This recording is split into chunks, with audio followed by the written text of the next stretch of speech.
debus dikolaborasikan dengan kesenian pencak silat, maka dapat dikatakan bahwa debus merupakan kesenian bela diri.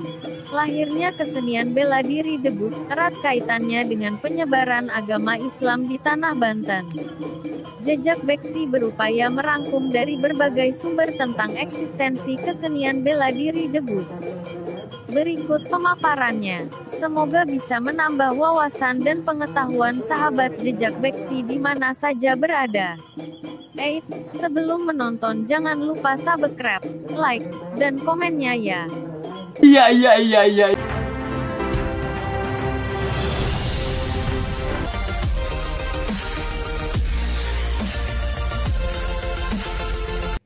Banten memiliki kekayaan seni, budaya, dan pariwisata yang tak terhitung jumlahnya.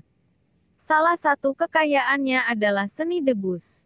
Debus di Banten merupakan salah satu kesenian bela diri yang berciri khas, menunjukkan kemampuan manusia yang luar biasa. Kemampuan yang dimaksud adalah kebal terhadap senjata tajam. Abah Farid atau yang lebih akrab disapa Abah Jagat, dari Paguron Terumbu Sapu Jagat Citangkil, Cilegon, Banten mengatakan, silat debus memiliki nasab yang berasal dari Sayyidina Umar bin Khattab. Sayyidina Umar bin Khattab diajari silat oleh Rasulullah Muhammad. Pada zaman Sayyidina Umar bin Khattab menjadi pendekar di saat perang saat itu. Ujar Abah Farid di Citangkil, Cilegon, Banten, seperti dilansir liputan6.com. Abah Farid mengatakan, silat asal katanya dari sholat auf. Artinya sholat peperangan. Jadi, di dalam sholat ada silat, dan di dalam silat harus melaksanakan sholat. Kemudian dikembangkan oleh pesilat menjadi harus silaturahmi. Menurut Abah Farid, debus adalah wasilah persilatan yang dibawa oleh ulama Timur Tengah di Indonesia. Ulama dari Timur Tengah untuk mengislamkan Indonesia di tanah Banten dengan melalui banyak cara. Salah satunya silat dan debus. Setelah itu, lahirlah pendekar di Banten bernama Ki Ahmad Terumbu. Ki Ahmad Terumbu mempunyai banyak sekali nama panggilannya. Antara lain Syekh Abdul Muhyi atau juga Syekh Abdul Fatah. Kemudian beliau memiliki murid dan juga mengembangkan silat yang bernama Ki Beji. Ki Beji juga merupakan tokoh ulama dan pendekar. Ki Beji mempunyai murid, yaitu Syekh Muhammad Soleh bin Abdurrahman. Ada juga Ki Muhyiddin dan Ki Mursyid, yang kemudian silat itu dikembangkan sampai Bojonegara, Banten. Silat dikembangkan oleh Syekh Muhammad Soleh bin Abdurrahman menjadi bandrong. Asal kata bandrong adalah emban dan dorong. Jelas Abah Farid panjang lebar.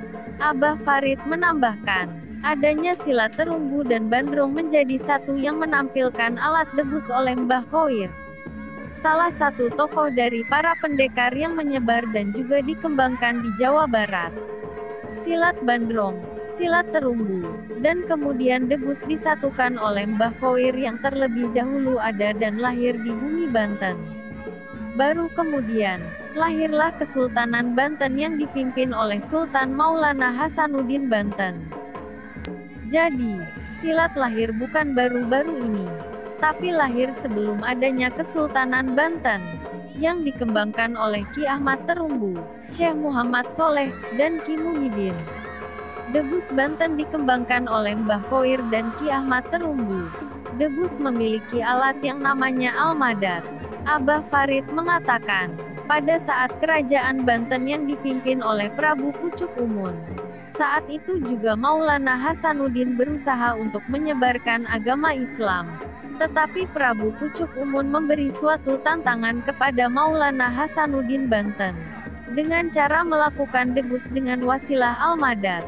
Ilustrasi Almadat adalah alat berupa besi tajam dan memiliki dudukan berbentuk setengah bola berbahan logam. Menurut Abah Farid, saat Almadat ditusukkan ke bagian perut Maulana Hasanuddin, dengan izin Allah bagian perut Maulana Hasanuddin tidak berdarah setetes pun. Tetapi ketika Almadat ditusukkan ke perut Prabu Pucuk Umun, malah tembus dan sampai jatuh ke tanah dan tidak bisa bangkit kembali. Lanjut Abah Farid bercerita, bahwa dengan perjanjian, apabila Prabu Pucuk Umun hengkang dari tempat ini dan Almadat dapat dicabut oleh Maulana Hasanuddin dari tubuh Prabu Pucuk Umun, maka Banten akan menjadi kafah muslimnya.